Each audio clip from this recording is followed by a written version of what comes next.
Donc bonjour Jean-Louis Perrault. Salut. Donc merci de répondre aux questions pour les mémoires de l'ufologie française pour les générations futures. Donc depuis quand êtes-vous dans l'ufologie? On peut dire pratiquement que je suis tombé dedans étant petit. Je peux donner disons, l'année planchée à 1955.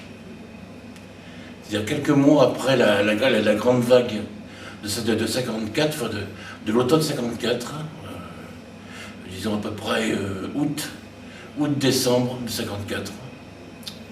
Et moi, j'ai commencé à m'intéresser aux soucoupes volantes. Car disons clairement, le terme d'OVNI ne s'est imposé que vers 65 à peu près. À l'époque, c'était donc les soucoupes volantes. Et ma motivation au départ a été culturelle. J'étais un petit garçon de 7 ans. Je ne savais pas ce que c'était que la culture. Mais la culture, elle savait ce que s'intéressait à moi. C'est-à-dire qu'en 55, 1945 plus 10 ans, ça fait 55. Et mes parents avaient été membres de Résistance Fer, donc le réseau de la SNCF, des cheminots résistants, jusqu'en 45. Ils avaient été membres des FFI. Et il se trouvait que ce réseau s'était dissous après la libération, mais les amis, tous les copains étaient toujours en place. Et la SNCF, ce grand maillage, cette grande toile d'araignée, était toujours active. Et résultat, dès pratiquement, la France venait de connaître une longue défaite face coloniale en Indochine. C'était le désastre de Dien Bien Phu. Les ouvriers de cheminots, ils ont été très alertés parce qu'ils soupçonnaient qu'il y aurait des vagues d'attentats en France. Les voies de ferry ont donc été très surveillées. Et donc, ce coup d'un seul, les soucoupes volantes ne risquaient pas de passer inaperçues. Donc, on a commencé à les connaître. L'affaire Mars Luttefield, qui était sur une voie privée, enfin de voie ferrée privée, mais qui dépendait de la SNCF. Très vite, on a appris beaucoup de choses. Et résultat, moi, j'étais gamin, j'entendais tout ça.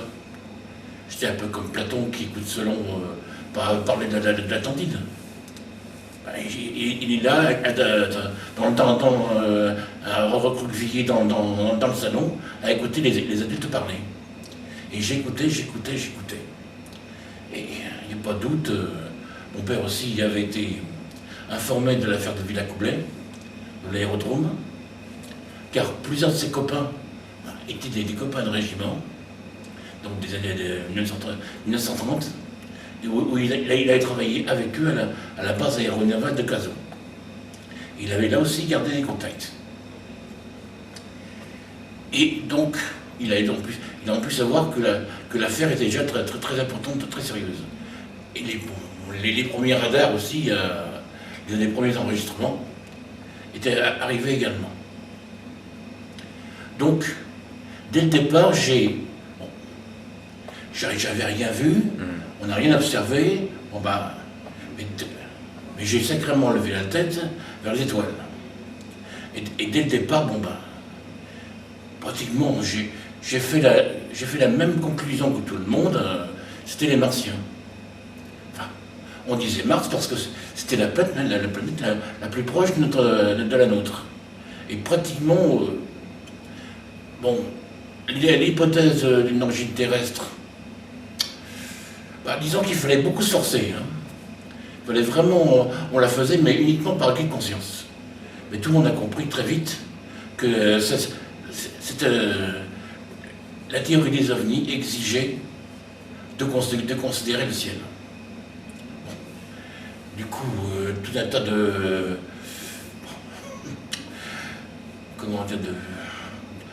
clowns et de bouffons, on en profitait pour nous accuser de refaire des bondieuseries. C'était le retour à la religion, n'importe quoi. Avec des gens pratiquement qui sont tous des laïcs et plus ou moins tous athées, ça faisait bizarre. Bref, ça non plus, on n'a pas cru. Et moi, bon, ben, attention, j'ai mis quand même beaucoup de temps à passer de la théorie au pratique. Bon, ben, il faut dire aussi que bon, ben, la vie, ça continue, que j'ai suivi mes études, j'ai fait mon école, j'ai fait mon université, j'ai même fait mon stage militaire, où j'ai appris pas mal de choses, là aussi. Que des gens détestaient les ovnis, même les scientifiques, et aussi que certains documents et journaux, notamment le fameux magazine Terre-Mer, TAM, donc des forces armées, étaient quand même toujours en bonne... au foyer d'un des soldats étaient toujours bien installés, on montrait. Dans ce côté-là, les militaires ne voulaient pas cacher leur intérêt pour la chose. Bon, ils couraient pas, ils appelaient pas, ils criaient pas au loup, ils n'envoyaient pas coup de sienne, mais ils montraient quand même qu'ils respectaient le sujet. Et puis pour moi, bon ben, il a fallu attendre 1980, début mai. Je sais plus exactement. Est-ce que c'est le 2, 3 mai ou fin avril? Il faut que je trouve mes notes. Car à l'époque, j'avais fait toutes mes notes. Et donc, au cours donc de notre... J'étais entre-temps devenu membre actif donc d'une association astronomique. Je t'ai dit tout à l'heure que je veux intégrer vers les étoiles. Et vers les étoiles, bon ben, on n'est pas obligé d'attendre que les secours reviennent. Elles restent là, elles, et on peut les observer. Mais j'ai quand même mis jusqu'en 78 pour découvrir une association astronomique intéressante. Auparavant, littéralement, quand on lisait disons un enseignant, même un astronome, est-ce que je voudrais faire de l'astronomie? L'autre répondait, pas vite, faites des maths. Ah oui. Ah oui. Y compris au pays de la découverte. Ça, le grand astronome Pierre Bourges l'avait dénoncé. La stupidité profonde de la science officielle. Dans ce domaine-là, il n'y a pas que les ovnis sur lesquels vraiment elle bute. J'ai l'impression d'ailleurs qu'elle bute sur beaucoup de choses, et notamment sur tout ce qui enthousiasme, tout ce qui était désir de connaissance. À part, ils veulent tout contrôler. Donc c'est un savoir sclérosé qui passe par le bon plaisir. Et malheureusement, dans ce domaine-là, ça n'a guère avancé. J'avais commencé à m'intéresser au mouvement Planète de Jacques Bergier et Louis Boels, après Le Matin des magiciens, où enfin, un bol d'air pur, on osait se poser des questions. Le récit de Agreste sur la terrasse de Balbec, et les recherches sur les pyramides et différents monuments, enfin, toutes les anomalies de l'histoire de l'humanité, et elles sont nombreuses, ça prouve malgré tout que si une réalité exogène se pointe parmi nous, et elle n'est pas très discrète. Elle n'a pas tellement les moyens, en fait. À moins d'être des êtres invisibles, ils doivent pouvoir se rendre invisibles lorsqu'ils le veulent. Mais c'est quand même, ça demande probablement pas mal d'énergie. Et ça ne les intéresse pas de toute façon. Après tout, nous sommes peut-être guère plus que des singes pour eux. Enfin, disons, comment dire, pas très évolués. Enfin bref, en 80, j'ai observé un chevalier noir. Le chevalier noir, c'est un terme qui est apparu, notamment dans le milieu de l'espionnage, vers 1960. C'était le fameux satellite que la NASA avait observé. Oh, qui a aussi un rapport avec celui que Nicole Laplace et Clyde Tombaugh avaient observé aussi en 53. Mais enfin, celui-là, en 62, manifestement, un énorme satellite qui n'était manifestement pas un gyrocroiseur, pas un astéroïde, pas une petite lune capturée. Donc, apparemment, un objet construit, de grande taille, et qui mettait des émissions radio très puissantes et incompréhensibles. Et qui, semble-t-il, ensuite a disparu. Il est venu, il l'a vu, et il est parti. Et bien moi, je pense en avoir vu un semi-ovni, quoi. C'est-à-dire, c'était un satellite, donc il y a eu un début d'observation. Nous avons été quand même 5 ou 6 à le voir en même temps, puisque à ce moment-là, nous observions le sud de notre observatoire, et nous regardions la Lune commencer à se lever. Elle nous gênait d'ailleurs un peu, mais tant qu'elle n'était pas trop levée, on pouvait observer. On observait donc le triangle d'or, c'est-à-dire en 80, c'est un rassemblement de 3 étoiles, enfin, de 2 planètes et une étoile. Mars et Jupiter, et l'étoile Régulus. Ça formait exactement un triangle isocèle. Bon, ça ne durait que quelques semaines, et ça ne reviendra que dans 5000 ans. Donc, il y a un phénomène exceptionnel. Et en observant, d'un seul coup on voit, tiens, un truc lumineux là, qui avance, lumineux mais un peu blanchâtre, de la même, une sorte de halo qui entoure la Lune, en se disant, bon, ça ressemble à un avion, non, pas d'accord, le mouvement, c'est satellite. Bon, je prends mes jumelles 750, parce que ça, on pouvait pas l'attraper avec tous les appareils, tous les télescopes étaient branchés ailleurs.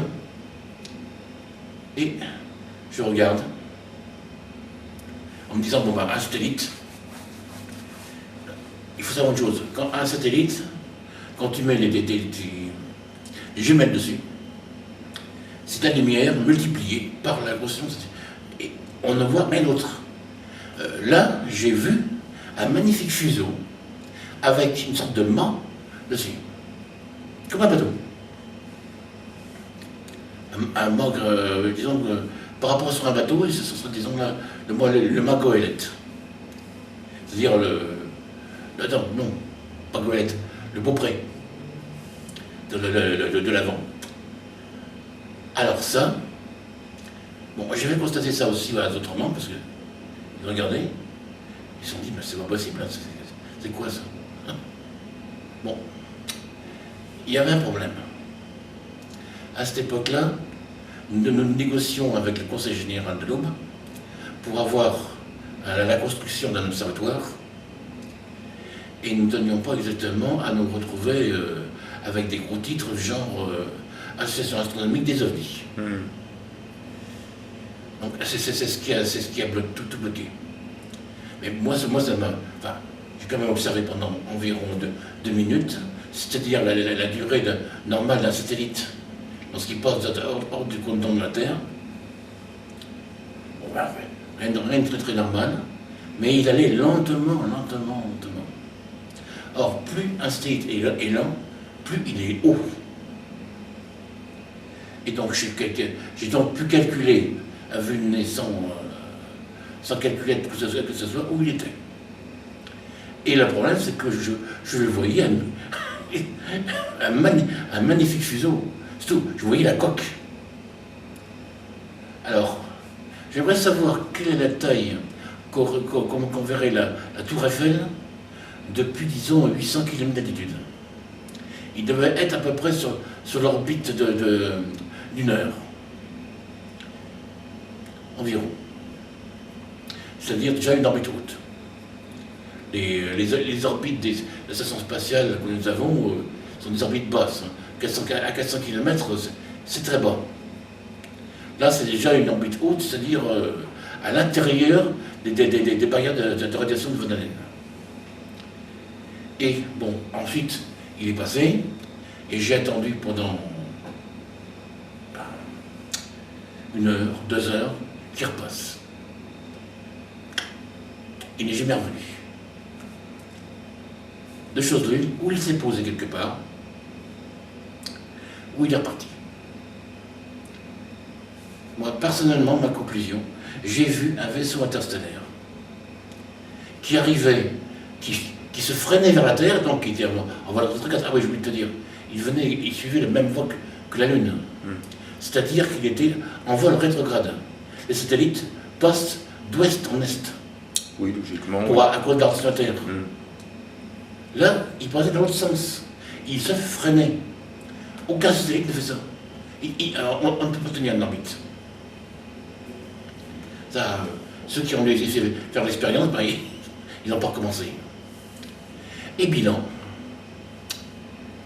Donc, j'ai donc vu une expédition interstellaire qui se freinait, qui utilisait le frein de la Terre, soit pour se poser, soit pour transiter.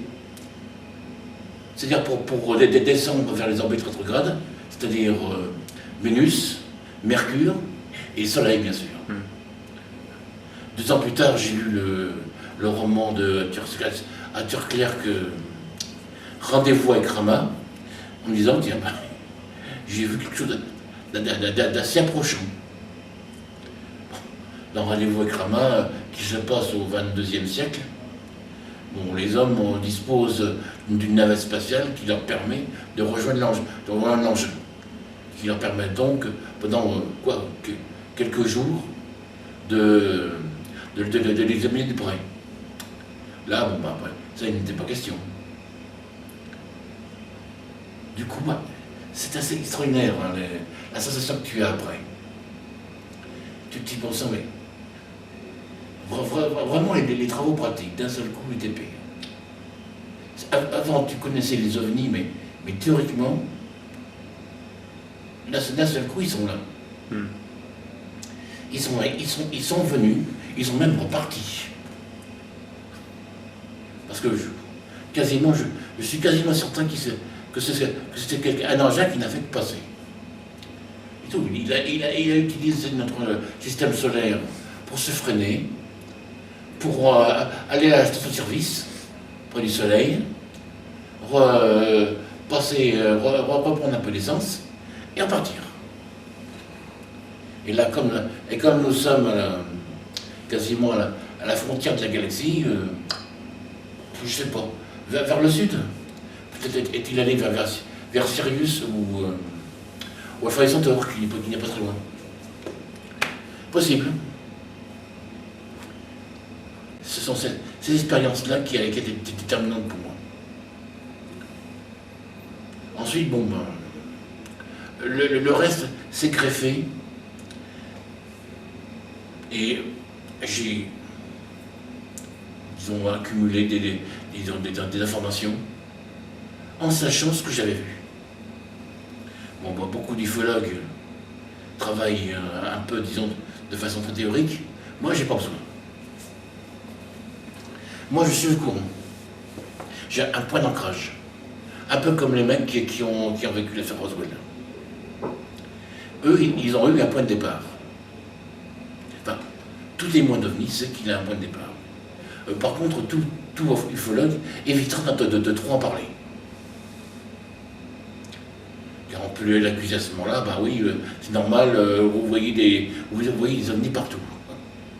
Je pense tellement que en 65 ans, j'en ai vu un seul. Franchement, partout, c'est beaucoup dire. Voilà comment vraiment on peut comptabiliser on peut définir mon profil d'ufologue.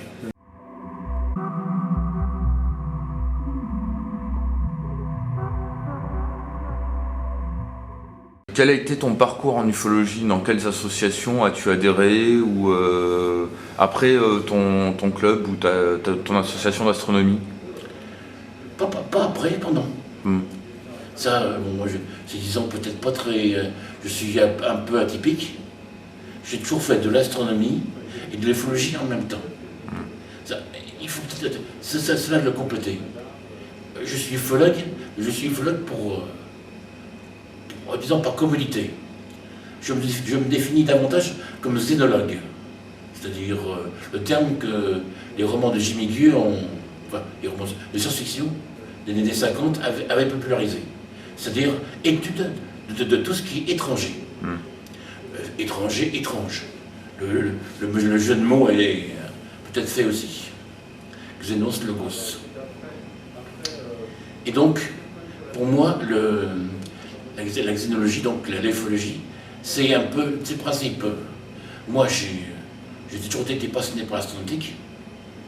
Mes premiers problèmes d'intérêt, ce sont nos fusées, ce sont les réalisations humaines qui voulaient atteindre les étoiles, les planètes, les étoiles. Nous, on veut aller vers les étoiles, c'est normal que les étoiles viennent venir nous voir. Après tout, c'est interprété pour un rendu. Qu'ils soient arrivés avant nous, ben, parce que quasiment c'est normal, puisque 1 million d'années dans l'univers, c'est ça. À peu près. Donc, qu'ils aient d'avoir nous 1 million d'années d'avance, c'est normal. Qu'ils aient que 50 ans d'avance, c'est normal aussi. Enfin, ce serait même un coup de chance. Que nous soyons un petit peu en avance sur eux, ça peut être arrivé aussi. Rien n'est... Tu as toute la palette possible. Bon, bah, c'est tout. Dans l'ensemble, le plus vraisemblable, c'est qu'ils aient, disons, 100 000 ans de plus que nous, enfin, d'avance.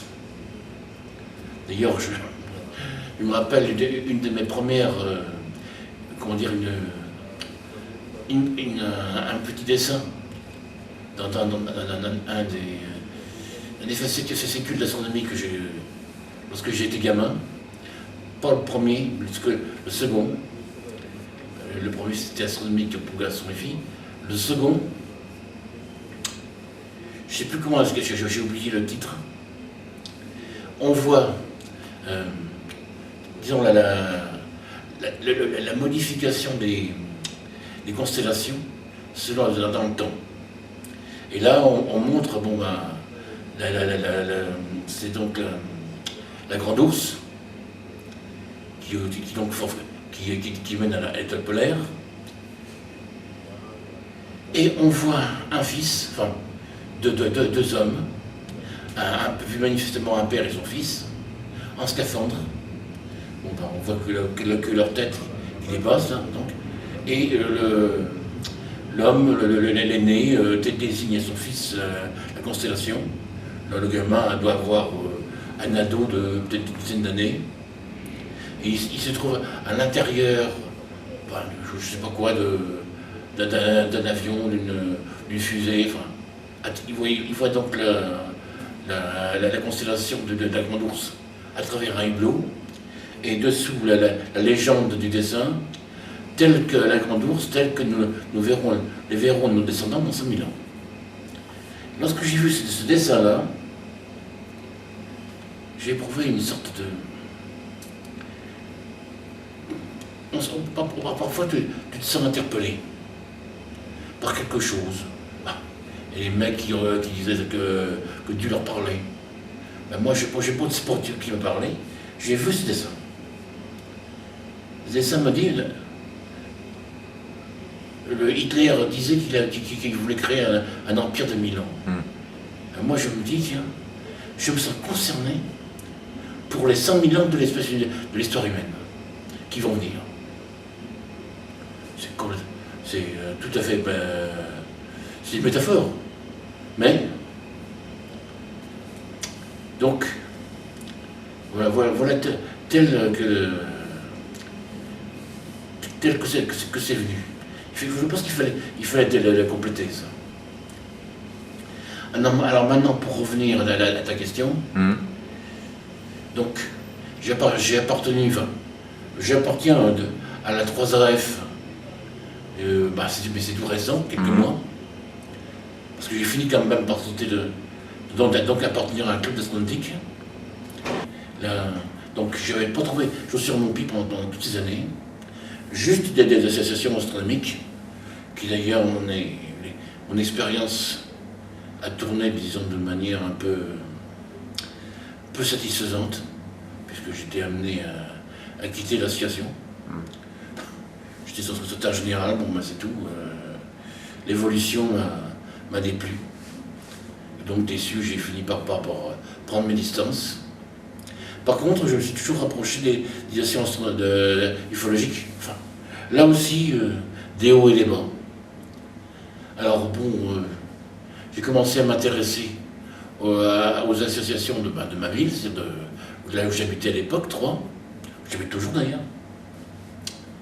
Bon, le GD Reveni était groupe troyen de recherche, donc fondé notamment par Guy Capel, un journaliste. Ne me plaisait pas énormément, mais à côté, il y a la ville de Remy-sur-Seine, où dont Gérard Arclin est natif. Là, il y avait une petite association, le groupement au bois d'ufologie, qui ne marchait pas très bien, mais auquel j'ai adhéré. Et là, nous avons travaillé ensemble avec Patrick Potier et Philippe Brissy. Patrick Potier maintenant vit à Poitiers, je ne sais pas ce qu'il fait. Et là, ensemble, nous avons travaillé sur la grande affaire de l'époque, c'est-à-dire en 1979, l'affaire Cergy-Pontoise. Nous avons tellement bien travaillé qu'on nous a appelés les acharnés de Cergy-Pontoise. Parce que nous avons rencontré à l'époque Michel Pixin, et Michel Pixin a fondé le groupe Contrôle. Il soupçonnait un certain nombre toute une conspiration là-dessous. Et ben, quand on soupçonne quelque chose, on enquête. Et effectivement, on enquête. Après, j'ai adhéré donc au CNEGU, donc Comité Nord-Est des groupements ufologiques, qui à l'époque regroupait des associations donc du Nord-Est, donc aussi bien de l'Aube, des Ardennes, de la Marne, etc. Et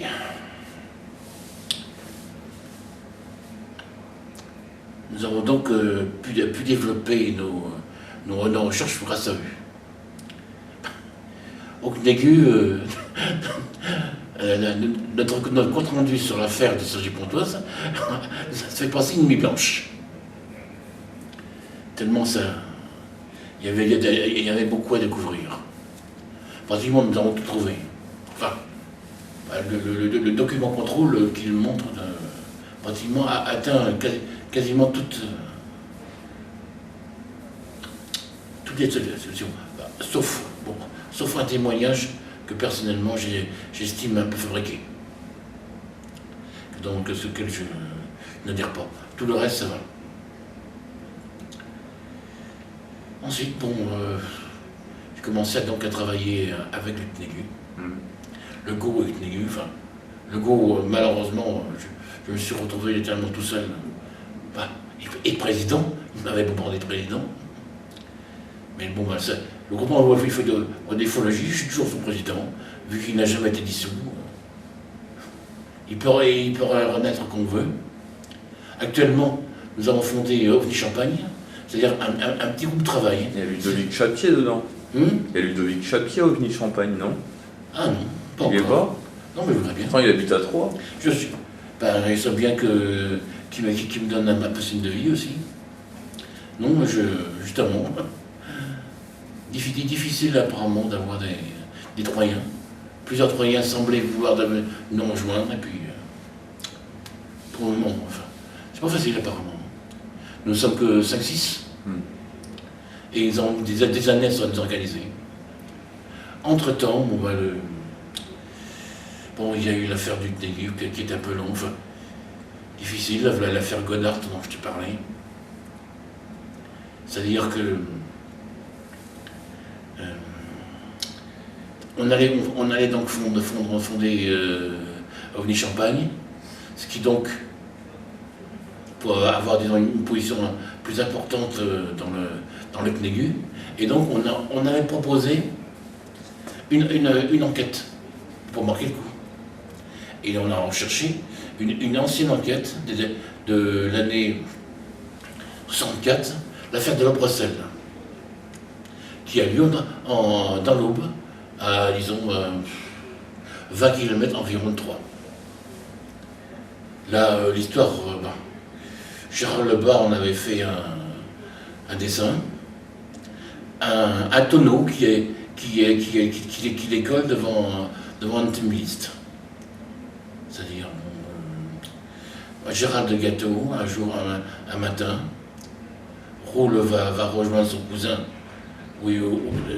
pour une coupe de bois avant que la mise en eau de la forêt d'Orient se fasse. Il venait juste de créer le lac. Et donc ils abattaient une partie des bois qu'il allait nettoyer. Il arrive sur la route de l'Obressel, après le village de l'Obressel. Il pense que c'est une citerne. Il dit, tiens, le paysan, les vaches auront ce qu'il leur faut. Et puis, elle brille vachement pour lui. On est à 5h du matin. C'est curieux. Il s'arrête. Il laisse son moto tourner, ce qui est dangereux. Il fait quelques pas dans le chemin de terre qui mène donc à la citerne. Et d'un seul coup, la citerne décolle. Lui, il prend la fuite. Et il redescend à fond la caisse de sa voiture. Il démarre à fond, sans retirer le frein à main. Heureusement, il n'a fait que 1 km. Mais les ferrodoux fumaient quand il est arrivé chez son cousin. Arrivé, mais un détail épouvantable. Crevant de peur, il mettra quand même 3 semaines à oser reprendre son route. C'est là que, enfin, il décidera, il ira tout seul, il ne peut parler à personne, il ira dans le champ. En fait, j'ai découvert qu'en réalité, il se trompait, ce sont des champs d'orge. Et donc à ce moment-là, au mois d'avril, l'orge d'hiver avait juste que des débuts de pousser. Donc elle avait déjà tout retiré. Et donc ça pouvait ressembler à une prairie. Il a confondu certainement, lui il faisait quand même beaucoup de promenades à vélo dans les... enfin, c'était pas le VTT à l'époque, mais c'était pas une idée. Et il devait confondre ce champ et une autre prairie. Là, il n'y a jamais eu d'élevage dans ce coin-là. Et bilan, il trouve par terre 6 morceaux de métal. Comme des œufs. Mais on voit que c'est des métals comprimés. C'est comme c'était ces trucs qu'on s'appelle des casses, où les voitures sont littéralement enfoncées. Et là, un truc comme ça, oui, la fonderie à côté, où est-ce qu'elle est? La fonderie, la plus proche fonderie, il n'y en a plus à Troyes, tout a disparu. C'est pas au Creusot, là, plus proche? Non, 200 km quand même. Mais effectivement, ça c'est dans le département. Depuis, une s'est créée, disons, à Arcis-sur-Aube, mais encore, c'est une fonderie, mais surtout des matières plastiques. Mais de toute façon, c'est une fonderie qui est plus récente.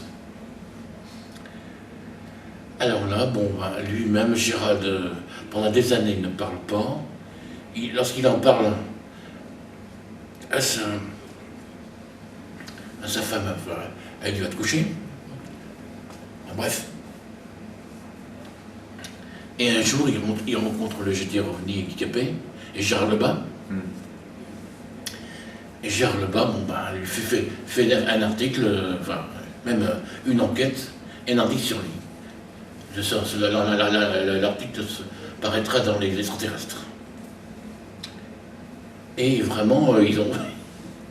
Gérard n'a pas confiance totale en témoin, mais il n'a pas vraiment pu penser qu'il l'a inventé. Et puis il a fini par apporter ses... C'est bouge. Hein? C'est bouge. Oui. Alors c'est là que l'affaire du CNEGU s'est déclenchée.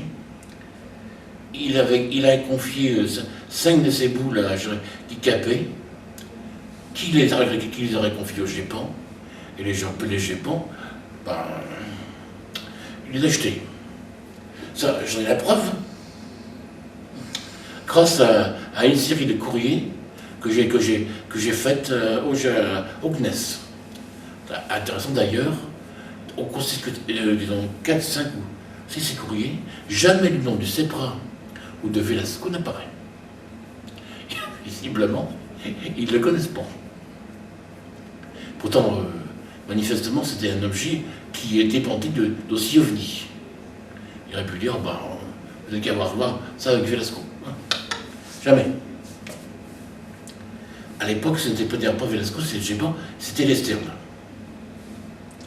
Et ça, bon ben... Enfin, je sais pas. Là, dans ce domaine-là, il ne faut même pas trop parler, mais... L'attitude de Guy Capel m'a jamais pas paru très droite non plus.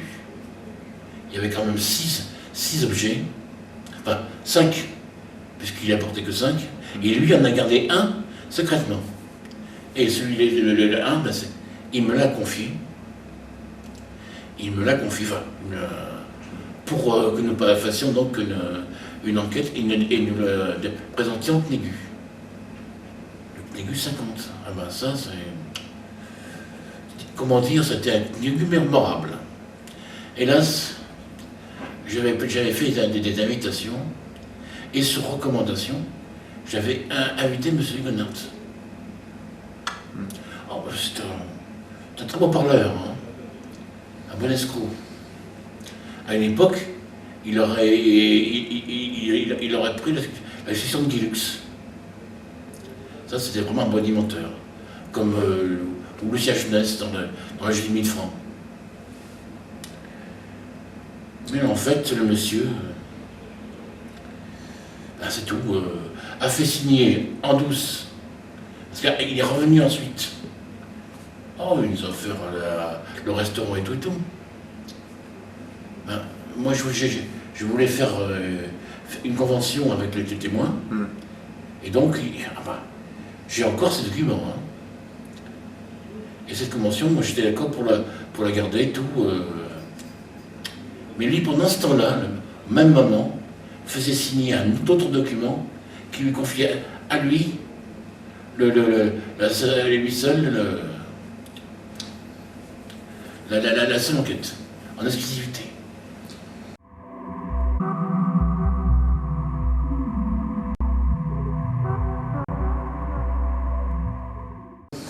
Comment est le phénomène OVNI dans l'Aube? Quasiment inexistant. Ah bon? Étrangement, les Aubois sont très discrets. Visiblement, ils n'aiment pas en parler. Seuls des cas OVNI, comment dire, publics, parce que personne ne peut le nier, sont connus. Dans ce domaine-là, le GTR OVNI, pendant plusieurs années, a compilé dans tous les cas, jusqu'à l'affaire de la combustion spontanée d'Arcy, là où un mec était brûlé à l'intérieur de sa voiture. Donc toutes les enquêtes, certaines il y a eu plusieurs cas, dont 2, je pense que Michel Figuet a travaillé dessus aussi. Donc des observations de rencontres du deuxième type au sud de la forêt, dont un objet qui ressemblait à une espèce de méduse, avec des filaments comme ou des tentacules qui auraient survolé la forêt. Bon, donc il est en tout et pour tout depuis il doit y avoir 5 ou 6. Ça aussi, c'est tout. Mais on soupçonne qu'il y en a bien plus que ça. Donc les Aubois n'aiment pas en parler. Je voulais te demander maintenant, est-ce qu'il y a plus de RR1, RR2, RR3 et à quelle fréquence ou quel pourcentage dans le département de l'Aube? Il y a beaucoup de R1, bien sûr, c'est une majorité. Mais enfin, il y a quand même eu au moins le code de l'Ambressel peut être considéré comme une RR3. Disons une RR2 très poussée. Et les cas aussi, je sais comment il s'appelle déjà lui. Celui qui a justement travaillé sur toute la France. Michel Fuguet, qui a donc travaillé sur le Scolaire 3, a quand même travaillé sur 3 cas ici dans le bois. Et justement autour de la forêt d'Orient. Dont un cas d'une espèce de parachute. Un autre cas quand même, quasiment dans une allée presque à rase-mode des arbres, et tourné pareil. Tout ceci en 54. Donc l'année 54 a été riche ici. Donc ça, ce serait des RR3. Disons des R2,5. Ah, des RR3 proprement parlé. Si, il y en a eu un. Il y en a eu un aussi. Il y en a eu un ou deux d'ailleurs. Le GT Revenu, on avait justement le catalogue. À part l'affaire de conditions spontanées de Darcy, il y a eu des cas donc où des petits êtres ont été perçus. Et même croisés. Est-ce que tu as calculé le nombre, par exemple, si c'est possible à faire, d'ovnis, de cas ovnis qu'il y a eu dans l'Aube? Est-ce qu'on ne peut pas parler d'une manière générale de nombre de cas ovnis qu'il y a eu dans l'Aube? Est-ce qu'il y en a eu 10? Est-ce qu'il y en a eu 20? Est-ce qu'il y en a eu 30? Je pense qu'on peut disons, à une vingtaine. Une vingtaine. Depuis quelle année? Depuis donc l'année 54, 50. D'accord. On peut qualifier une vingtaine, oui. Et la vague du 5 novembre 90, tu l'as vécu comment dans l'Aube? Je n'ai pas vécu tout. Ah bon? Tout. Je sortais de ma cave, donc la caisse d'épargne, boulot. Ah oui. Et tout le monde venait me parler de ça. Je l'ai raté. Tu l'as raté, quoi. Le 5 novembre, t'es comme moi. Moi aussi, je l'ai raté. Ah ben, c'était entre 6h et 6h10, truc comme ça. 19h, oui. 19h. J'étais encore au fond de ma cave. D'accord. Parce qu'à l'époque, je faisais facilement des heures supplémentaires. Pour des raisons... Et par la suite, est-ce que tu as entendu parler de cas du 5 novembre 90 qui se soient déroulés au-dessus de l'Aube ou... Ah oui, mais beaucoup. Beaucoup, hein? Dès que je suis allé à l'Égébert-en-Champagne, tout le monde qui venait en parler. Alors pour toi, c'est quoi le 5 novembre 90? La description qui m'a été faite, ça ressemblait nettement à un truc un éclatement de bolide. Tout ce mensonge. Moi, je vois mal une escadrille d'engins, disons, bien structurée, se comportant comme ça. C'était manifestement une explosion. Depuis, j'ai vu, tout le monde l'a vu, la destruction de la navette Columbia au sud Texas. Et j'ai l'impression que le 7 novembre ressemblait beaucoup à ça. Donc, il y avait un autre ufologue, ufologue, je sais pas, je connais pas très bien, mais Guy Capet. Il avait fait un livre sur les ovnis. Guy Capet Qu'est-ce que tu penses? était justement le secrétaire du GGT Revenu. Le petit problème, c'est que lorsqu'il a publié son... Je suis méchant, là. Mais je vais plutôt être brut.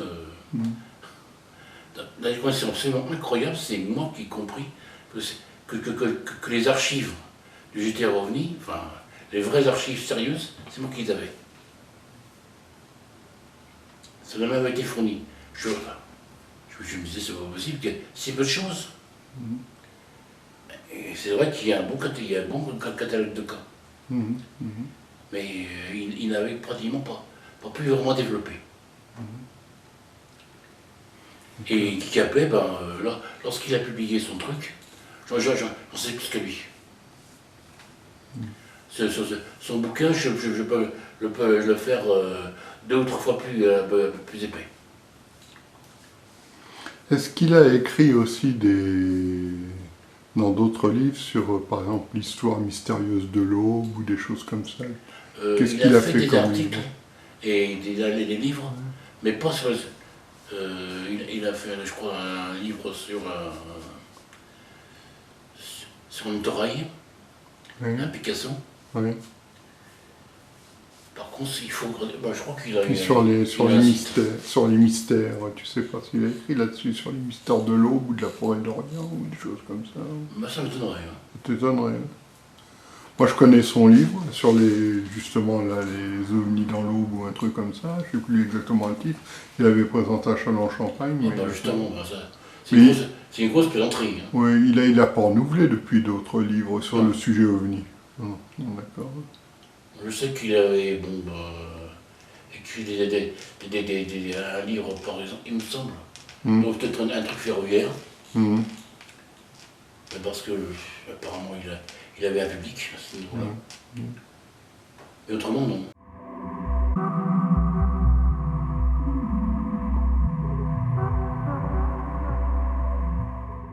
Pourquoi as-tu adhéré au Sceau? C'est une bonne question, ça.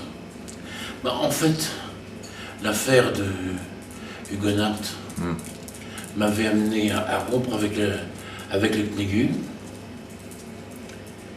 et en fond, et à créer seulement mon groupe de travail. Je me disais, il faut que je contrôle tout ça. Et si je peux... C'est pas la peine de développer large, si je veux me faire fort cueillir à tous les coins de rue. Le bilan, donc, j'ai quitté le CNEGU, démissionné, et je sautais un peu tout seul avec mes copains donc, de Champagne, qui ne savaient pas encore Champagne.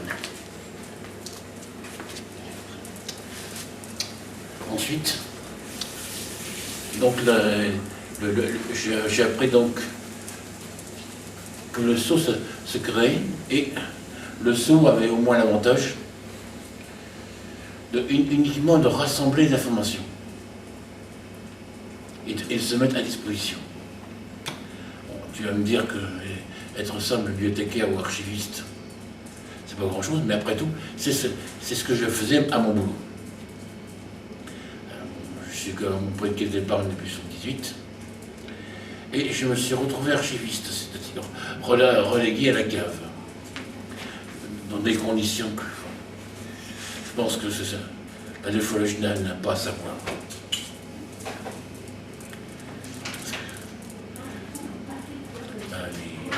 Les vacheries, il n'y a pas que chez les ufologues que ça se passe. Donc rapidement, le Sceau progressivement est devenu ma base de référence. Et donc au Sceau, tu es vice-président? Non, oui, je suis vice-président. Mais je ne peux pas m'y impliquer autant que je voudrais, ma santé ne me permet pas. C'est-à-dire qu'il y a énormément de tri, on cherche.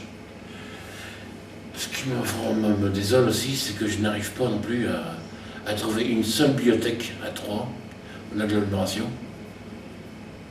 qui accepte les fournisseurs. Si, le seul, ce sera le mien. C'est-à-dire, si je décède, ils sont obligés d'accepter que le sceau dépose mes archives. Enfin, ça, c'était déjà un ancien responsable des archives départementales. Et normalement, par les définitions, je pense pouvoir y arriver. Autrement, dans ce domaine-là. Et que penses-tu du sceau? Disons que c'est peut-être la première structure un peu cohérente depuis longtemps. Bon. Les associations que nous avons, disons, de locales et nationales, ont tendance vraiment à souffrir de beaucoup de maux. Il y a eu des associations. Bon, le code n'est pas seulement français, hein, ni européen. C'est arrivé aussi aux États-Unis.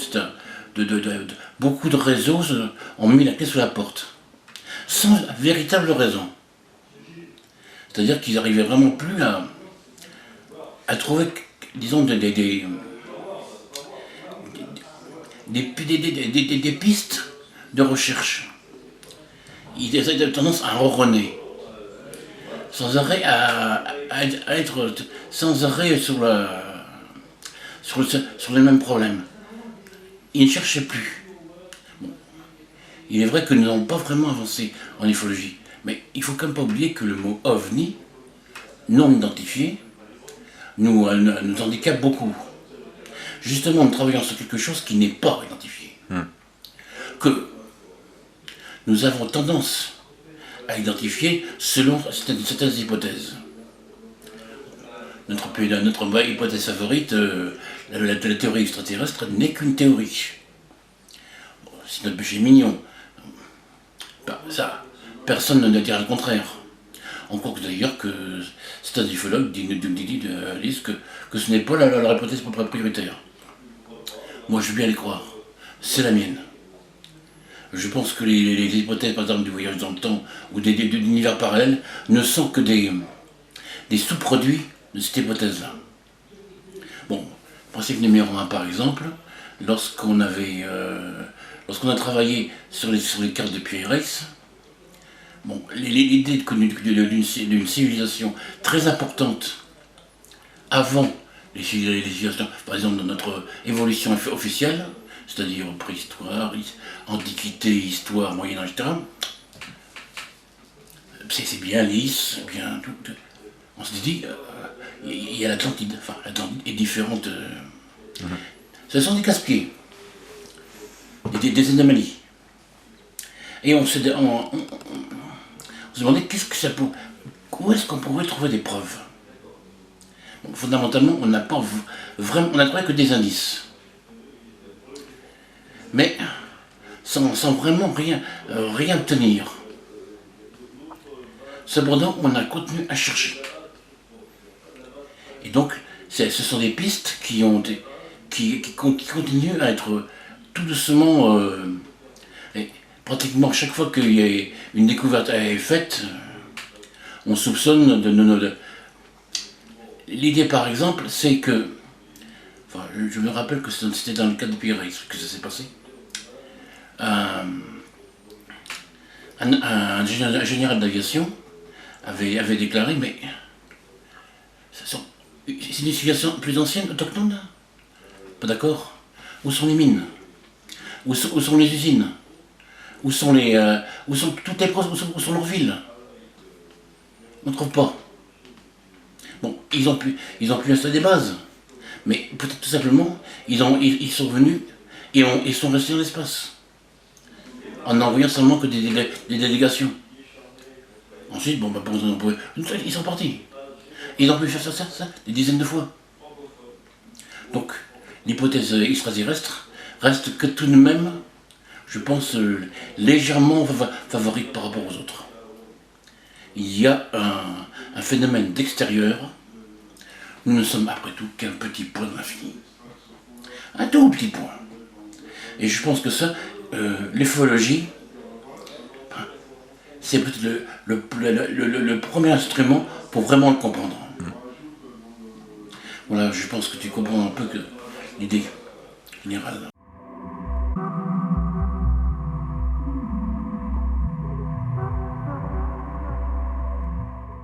est-ce que pour toi, il est important d'étudier les cas anciens, encore aujourd'hui?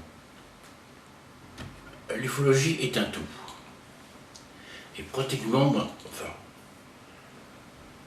disons que les seuls cas vraiment anciens que, disons, j'estimerais pas prioritaires sont ceux d'avant 1947.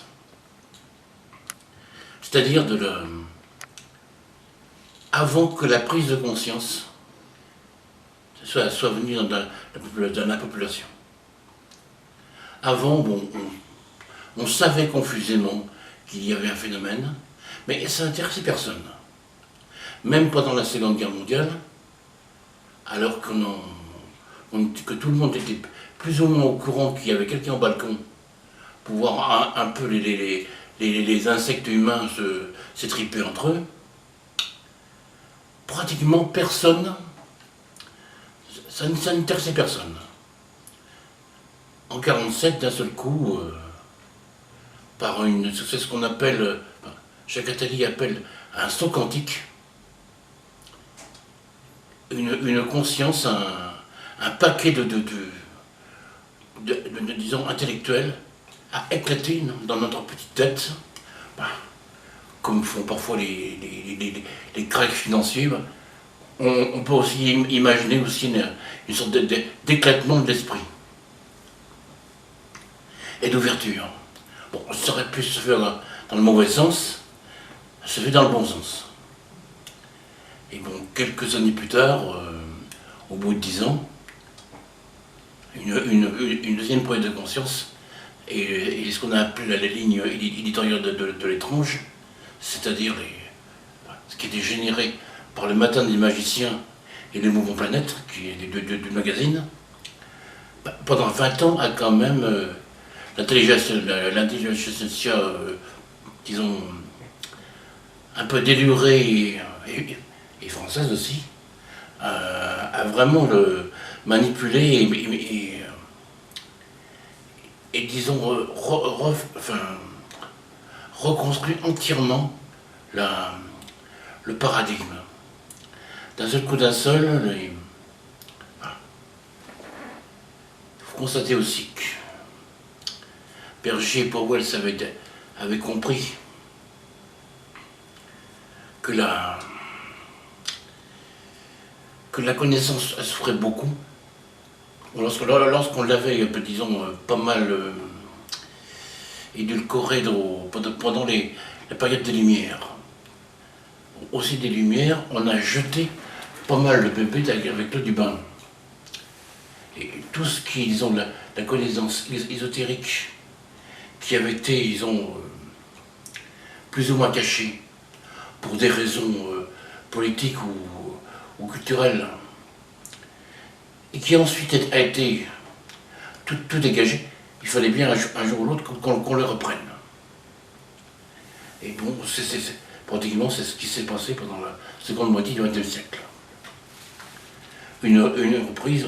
Et l'ufologie, probablement ce n'est pas l'agent Gibbs dans un NCIS où on nous dirait que ce n'est pas une coïncidence, ou qu'une coïncidence n'existe pas. Le phénomène s'est produit à ce moment-là.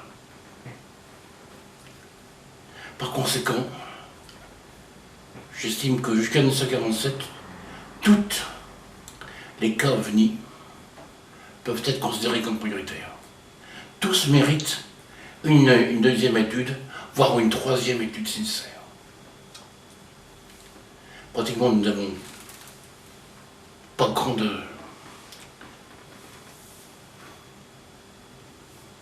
Nous n'avons pas encore de certitude, tout simplement. Nous passons notre temps à sauter au-dessus de l'horizon. Évidemment, ça fait de nous des sorciers. C'est toujours aussi mal vu. Et nous n'avançons pas. Il est certain que l'alchimie la démarche de l'ufologie alchimique et empirique, ça ne pourra pas durer tout le temps. elle va devoir se constituer en science. Et ça, ce n'est pas encore fait.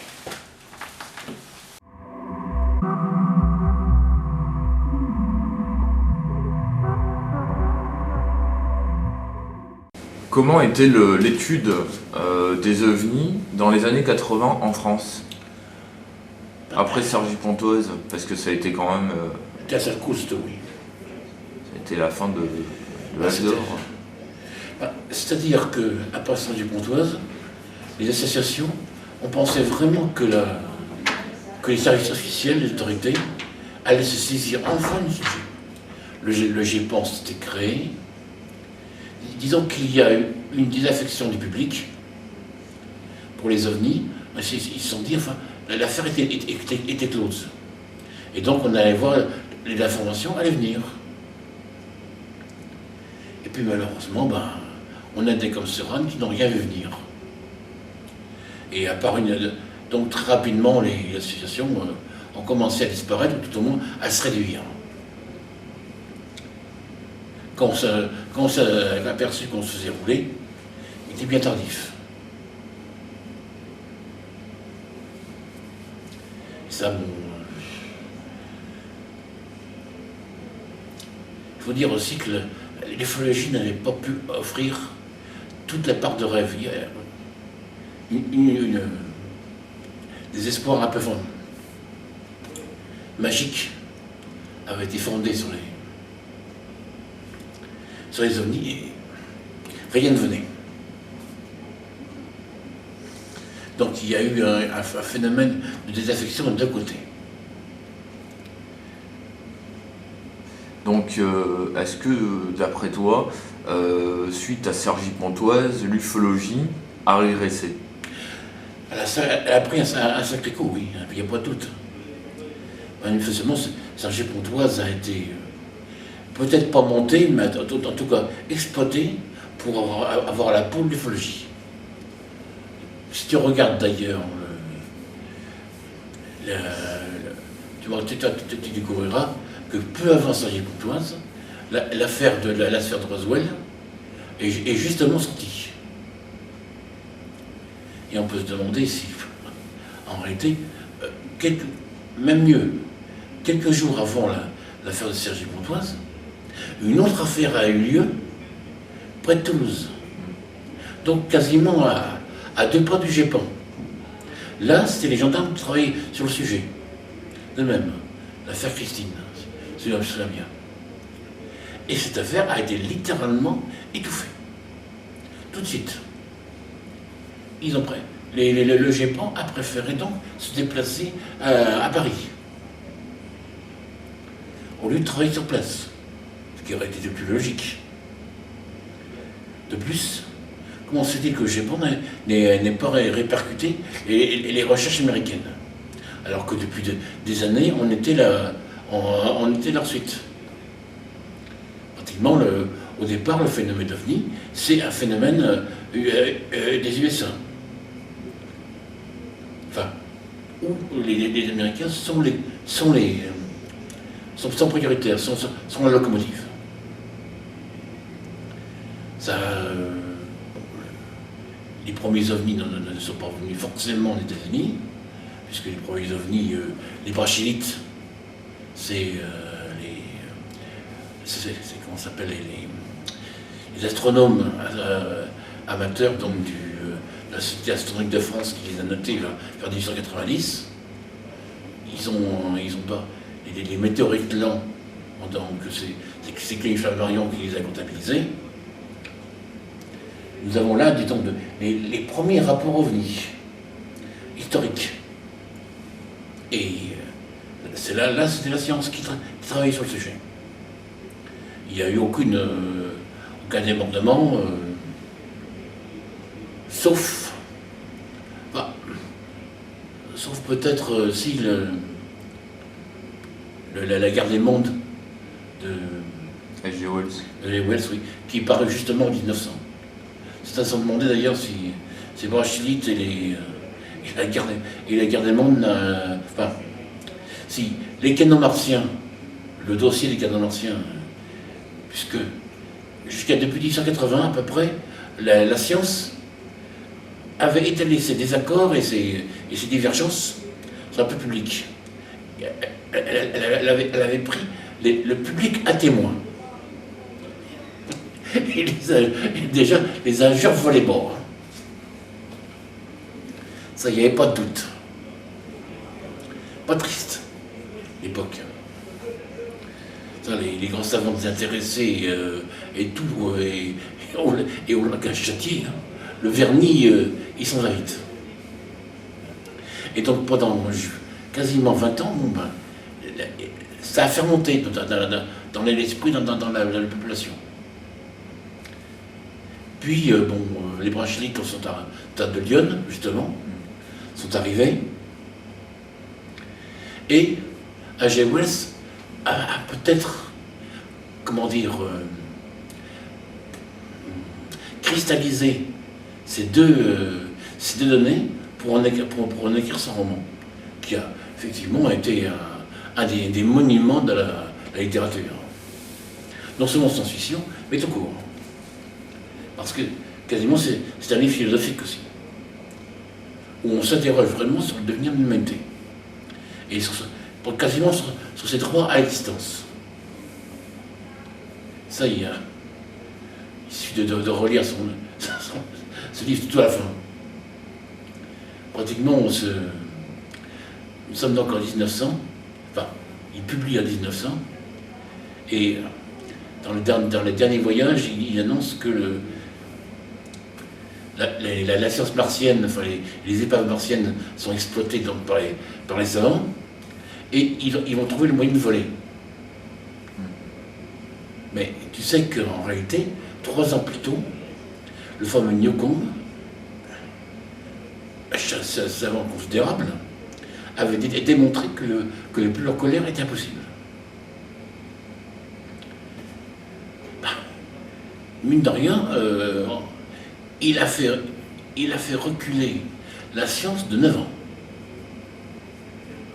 Parce que de 1897 à 1906, et encore, même un petit peu plus, on peut même dire 10 ans.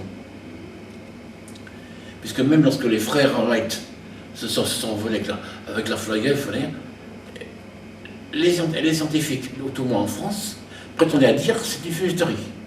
Il y a un canular, il y a un truc. Et effectivement, il y a un truc. La force de Bernoulli, cette force qui permet justement de voler. Et pour eux, il y avait un truc. Ah ben oui, mais il se lance avec un câble et avec un contrepoids.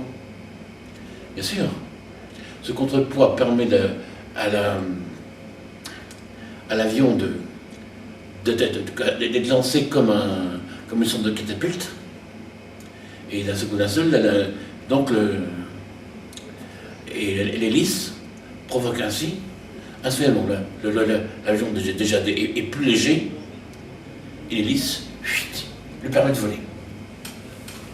Puis après, on a découvert que finalement, que la catapulte ne servait à rien. Ça, c'est farmant, mais il faut attendre 2 ans de plus. Puisqu'il est arrivé avec son biplan voisin. Il rentrait en hangar le soir, complètement découragé, il n'arrivait pas à décoller. Et il laisse son appareil comme ça. Il avance, il ne touche pas commande. Et d'un seul coup, il s'envole. Elle a touché sans pousser.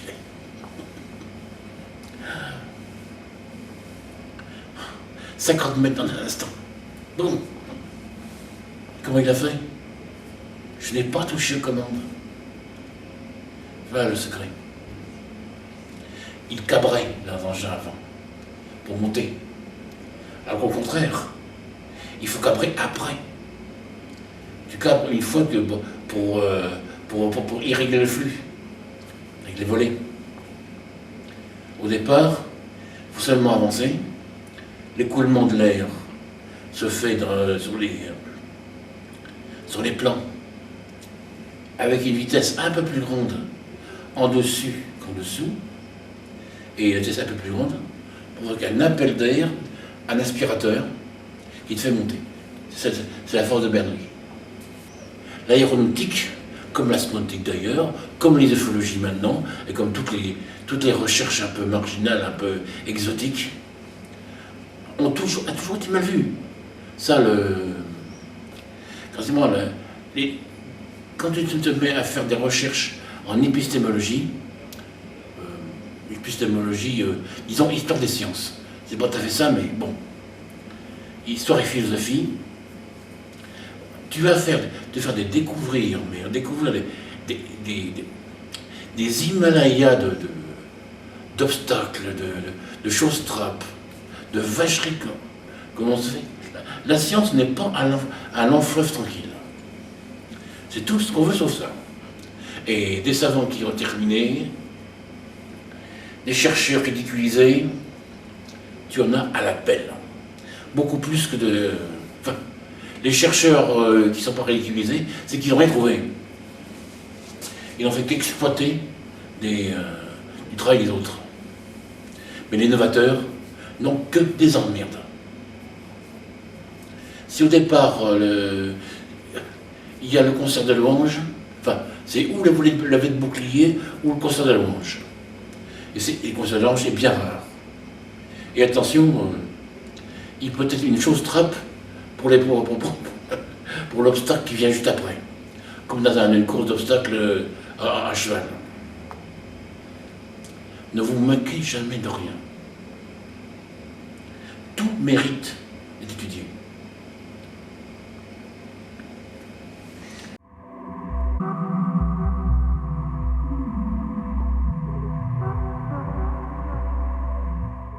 Et sinon, ta conviction quand tu as commencé à t'intéresser aux ovnis et maintenant, a-t-elle changé sur l'origine du phénomène ovni? Difficilement. Mon expérience, ma conviction, peut-être qu'au bout d'années de travail, c'est arrivé ça, à des chercheurs qui ne trouvaient jamais rien.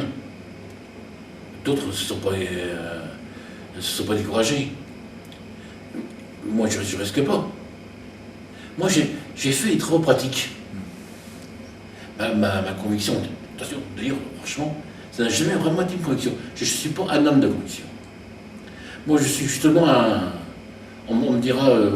on m'a traité plus d'une fois de saint Thomas. C'est-à-dire voir et toucher. Et toucher aussi. Parce que tu as vu peut-être peut te tromper. Les yeux ne sont pas si efficaces que ça.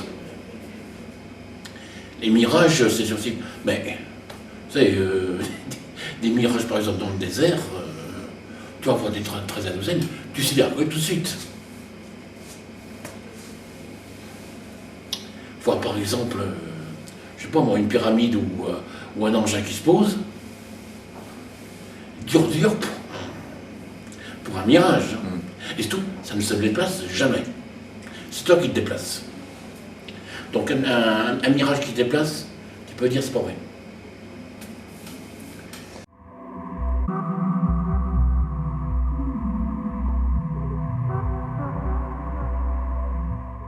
Que penses-tu de l'ufologie actuelle? Ben, finalement, elle a survécu, ce qui est déjà pas mal. Et en plus, il semblerait qu'elle se structure progressivement.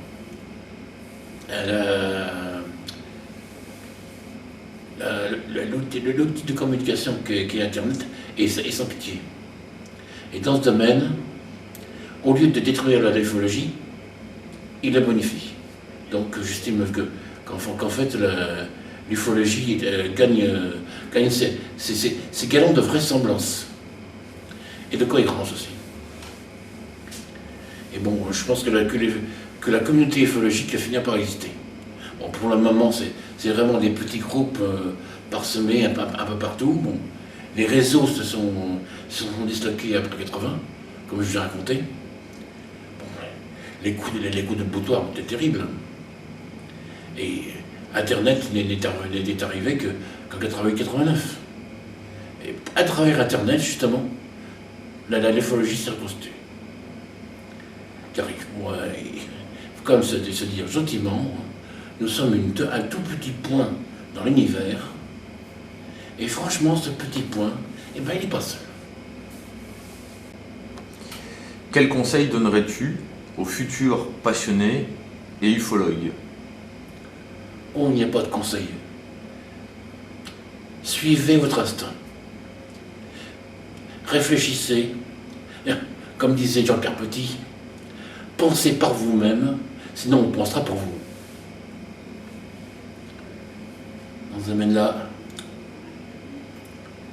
Et surtout, ne craignez pas d'affronter la réalité. Et si on commence à vous casser les pieds, bon bah, prenez quelques coups de boxe.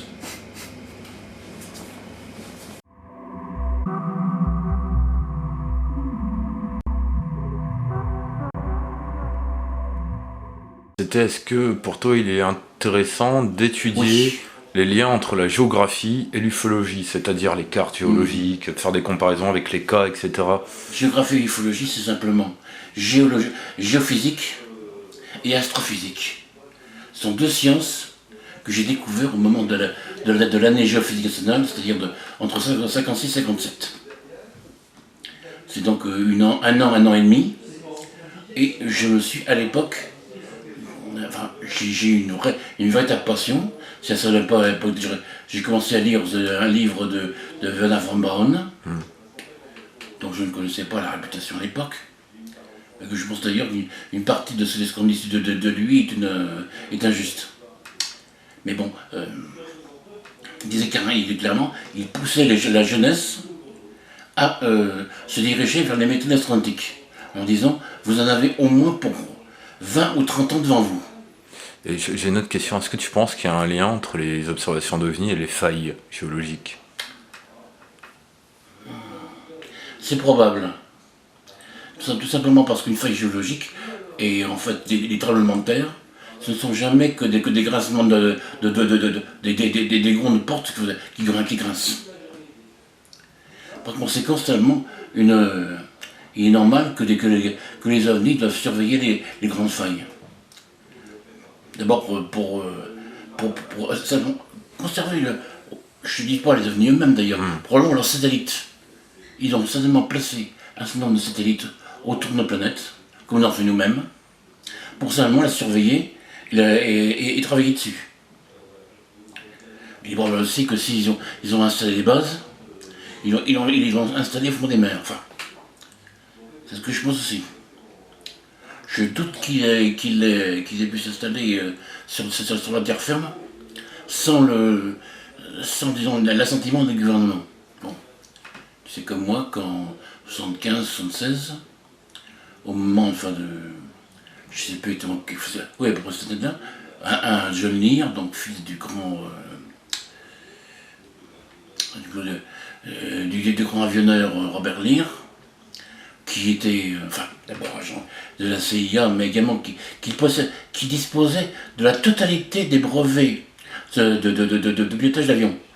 Il est le seul à avoir fait ça, à justice son peuple d'Anamar, en prétendant que le gouvernement américain, donc vers 52-53, du temps de Truman, mais aussi d'Eisenhower, ont toléré la présence d'extraterrestres sur une planète. Enfin, et sur le territoire de l'Amérique du Nord, où il se serait donc obtenu, disons, une espèce il se serait enterré. Ce n'est pas impossible, effectivement. Beaucoup de légendes disent en fait que les dieux ont souvent que le schéma est le suivant. Il ressemble d'ailleurs au mythe d'Orphée. Un dieu vient de l'étoile, se pose sur Terre, mais il ne peut pas vivre dans l'atmosphère terrestre, il est obligé de s'enterrer, de se planquer dans un gouffre pour rester en vie. Mais entre-temps, sur le moment, il a rencontré les autochtones, nos ancêtres, les humains, et il est tombé amoureux d'une fille, et il l'a emmené avec lui dans la profondeur de la terre. Ça n'a pas plu à la population. Et la fille a fini par s'ennuyer de ses amis. Elle est remontée. Le dieu n'a pas été content. Il est remonté aussi. ils sont tapés dessus. Enfin, ça déclenche un conflit. Finalement, la guerre se débrouille par un compromis. La belle retourne 6 mois vivre près de son mec, parce qu'elle est toujours amoureuse, et pendant 6 mois, rejoint ses amis. Beaucoup de peuples ont ce genre de légende. Bon, c'est effectivement le mythe d'Orphée, et celui-là, c'était un mythe qui vient des Mayas. Territoire fort intéressant aussi, et très énigmatique. Un peuple extrêmement courageux, qui pourtant crève de peur devant ses dieux, pourtant souhaite la pluie, a besoin de pluie, mais possède de vastes canaux, d'immenses nappes phréatiques sur lesquels ils contrôlent. Ils sont d'ailleurs toujours en très bon état. Les canopes, je ne sais plus, il y en a comme ça. Les cénopes, et que Michel Siffre avait donc exploré. Ensuite, c'est un peuple également qui a trouvé le moyen simplement de vivre normalement, c'est-à-dire avec peu de moyens.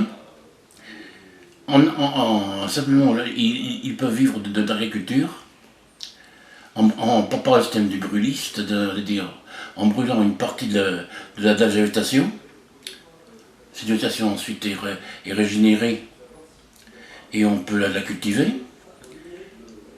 Ensuite, rapidement, elle se fatigue, il change donc de place. Et ensuite, par un système semi-nomade, ils parvenaient ainsi en déplaçant simplement leur hutte, nous n'avons pas fait tellement mieux avec nos mobil-homes, et même plutôt moins bien. Par contre, ce qui était permanent, c'était qu'ils créaient une allée des dieux, c'est-à-dire le long d'une route, disons d'un chemin sacré, ils construisaient des pyramides. Et ceci, selon, disons, des rituels que nous n'avons pas vraiment réussi à pénétrer. Ça aussi, fondamentalement, pratiquement, notre géographie est encore prodigieusement, mais mystérieuse par rapport à ce qu'on nous prétend expliquer. Et ça, je pense que l'ufologie joue un rôle. Les Dogons conçoivent le monde avec 14 systèmes solaires, c'est-à-dire 14 disques, qui d'ailleurs, curieusement, ils ne décrivent pas. Seul leur monde à eux, ils le décrivent. C'est là-dedans que tu as la fameuse étoile du Sorgo que nous avons identifiée à Sirius. Et on y a fait une découverte extraordinaire. Avec un savoir coutumier de mise à jour tous les 60 ans, ils ont réussi ainsi à déterminer que l'étoile Sirius avait changé de couleur. C'est génial quand tu sais que par exemple que Sirius A, l'étoile Sirius A, et ils ont déclaré qu'il y a eu une Sirius B. Et Sirius B, tu sais, on l'a trouvé. Ils ont même informé qu'il y a une Sirius C qui serait autre chose qu'une étoile. Ça, pour le moment, on ne sait pas. Ce serait donc une planète géante, une Jupiter. Peut-être une de ces Jupiters chaudes qui collent à leur étoile. Ça, pour le moment, on ne l'a pas trouvé encore. Mais c'est fort possible. Normalement, ça ne devrait pas arriver, mais si on la découvrait, ce serait important. Parce que ce sont des étoiles de grande puissance qui, en principe, ne durent pas très longtemps. Enfin, astronomiquement pas parlant. Quelques centaines de millions d'années.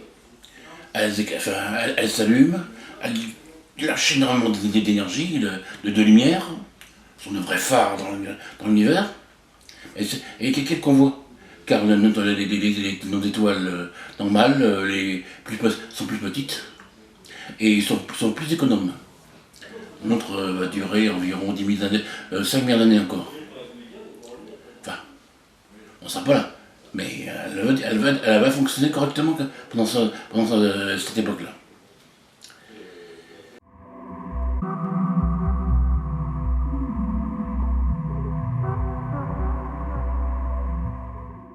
Tu étais venu chez moi il y a quelque temps et tu t'étais intéressé à l'Yonne souterraine.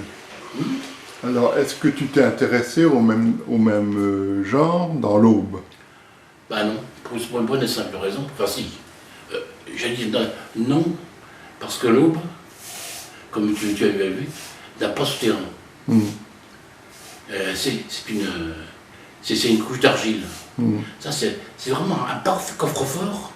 Une fois une porte de coffre-fort, ce qu'on va faire. Il faut vraiment écarter l'argile pour ensuite creuser dessous, comme je t'ai montré.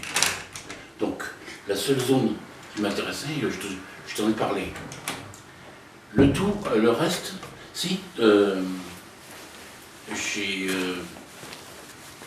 un petit peu fréquenté le Spéléo Club de l'Aube, mais qui a des problèmes aussi. Il a très peu de gouffres. Mais il y en a un qui, justement, à côté de là où on se trouve, sur la colline de Montgueux, qui descend jusqu'à 80 mètres. Un coup de tonnerre, mais pour qu'ils aient des sons, ils travaillent au marteau-piqueur et à la dynamite, pour pouvoir pénétrer et passer. Parce que là, il y a des vraies, vraiment des failles. Des failles, mais il n'y a pas de... sauf une fois, j'ai vu aussi un ovni, moi, à ce niveau-là. Je pense que si tu as vu le livre d'Abraham Maitrit, Le gouffre de la Lune, j'ai vu exactement le phénomène. Là encore, dans mes jumelles, un soir, donc, nous étions sur notre site de l'observatoire. Je regarde du côté de Montgueux. Je vois une petite lueur qui apparaît, je braque, je vois la Lune sortant dans l'intérieur de la Terre. Et alors, une magnifique Lune monstrueuse, alors là, bien terrifiante, Lovecraftienne. Alors là, le style les monstres arrivent, quoi, tu vois. Ça a duré presque une minute. Hein. L'illusion, et qu'ensuite, pour qu'elle monte derrière la colline et commence à avoir un halo normal. Mais vraiment, pendant une bonne minute, c'était une extraordinaire vision. Et donc, par là, c'est une région de faille. C'est une région de faille, par là. Tout de même, oui. De faille très difficile à fréquenter, mais de faille. Et donc, tu dis, c'est dans quel coin, ça? À Montgueux. Montgueux. D'ailleurs, j'ai regardé l'article qui est dans mes archives. Parce qu'à l'époque, je travaillais pour un magazine de Sciences et Vie, qui malheureusement qui n'a pas vécu très longtemps, Sciences et Loisirs. Il voulait justement créer une espèce de science citoyenne au contact des gens et de prendre des scientifiques. Alors ça me plaisait énormément. J'ai postulé, j'ai obtenu, donc je commençais à envoyer mes premiers articles et ils ont fermé boutique. Et au bout du 12e numéro, ça ne se vendait pas.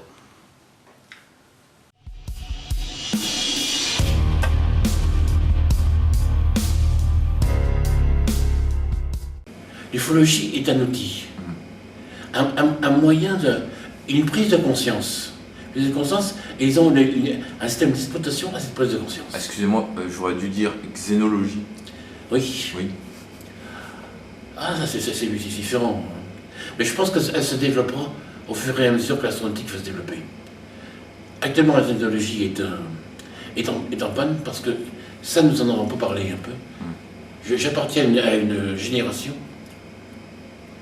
qui a vu ses rêves se scléroser, se laisser pourrir sur pied.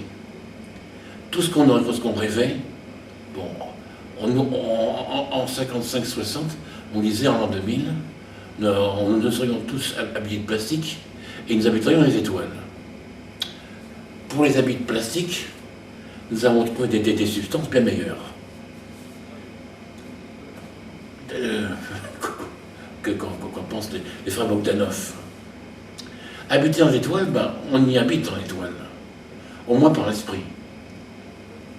Sur Internet, tu peux être tranquillement dans les...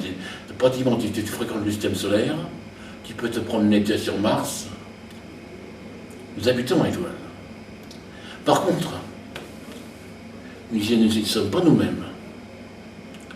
Ça. Alors, disons que j'ai suivi certains documentaires qui nous disent les derniers astronautes, le cosmos n'est pas de dimension humaine, il faut se résigner, et gna gna gna, et gna gna gna, et gna gna gna. On nous en a dit autant pour traverser l'Atlantique, on nous a dit probablement autant pour traverser la vallée dans les Isis, il y a 35 000 ou 40 000 ans, parce que le mec là, voulait traverser la vallée et aller voir ce qui se passait dans les grottes d'en face. On a dit, peu importe, un cours d'eau, dans de l'eau, bon, c'est tout, on se noie. Il a fallu apprendre à nager. Il a fallu créer, savoir comment ça pouvait flotter, construire. Il a fait des générations pour ça. Et ça, malheureusement, pour le moment, ça pourtant ça partait très très bien. Ça, la science-fiction espérait quand même. Enfin, la science-fiction d'une part était souvent en retard. Elle estimait que les premiers satellites, les premiers fusées années 90, 2000, alors qu'elles ont démarré en années 60. 1957, Sputnik 1, c'était un sacré coup de tonnerre. Parce que les Ricains n'étaient pas décidés à le faire. Ils auraient enterré, si les Russes n'avaient pas fait, ils auraient enterré la chose. Donc, il y en avait vraiment qui voulaient nous enchasser, et qui veulent d'ailleurs toujours, je pense, nous enchasser et faire une prison. Et ça, justement, ben, je suis de cette génération qui veut sortir de cette prison. Que l'humanité suive sa voie. D'accord, dehors, et à l'intérieur de notre atmosphère, les dangers sans nombre nous attendent. Et alors, dans ce domaine, Tchaikovsky nous avait prévenu, l'homme, la Terre est le berceau de l'humanité. Un être humain au cours de sa vie, il ne reste pas en sa portion. Et très souvent, le berceau arrive et balancé à la décharge. Ça aussi. Ça, il ne l'a pas dit.